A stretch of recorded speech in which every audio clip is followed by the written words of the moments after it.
Unlike databases such as PostgreSQL or MySQL, there is a database that has no separate server process running in the background. Your application communicates with the database directly, making it incredibly lightweight and easy to use. Because everything is stored in a single file, creating, copying, backing up, or moving a database is as simple as working with any other file on your computer. That's SQLite, and as the name suggests, it is an embedded light SQL database engine that runs inside of your application and reads from and writes directly to a database file on the disk.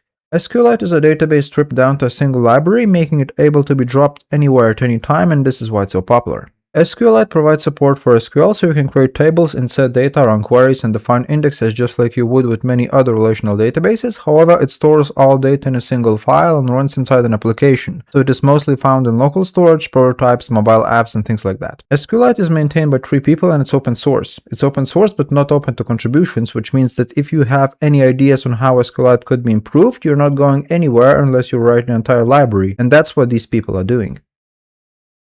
They are introducing multiple things. The first is concurrency. The rewrite will allow multiple writers to work on SQLite simultaneously, which is not possible at present. The second is the introduction of vector search, allowing SQLite to store embeddings and quickly find nearest ones. The last one has to do with making SQLite asynchronous. Nowadays, SQLite performs synchronous disk I/O, which blocks the calling thread during database operations. That is changing too. It remains to be seen what comes out of this development, but so far seems like things are going well, and according to the team, AI has also impacted this development a lot, and they have found that if you are in the driver's seat by telling AI what to do all the time, it's a great tool allowing you to output code faster.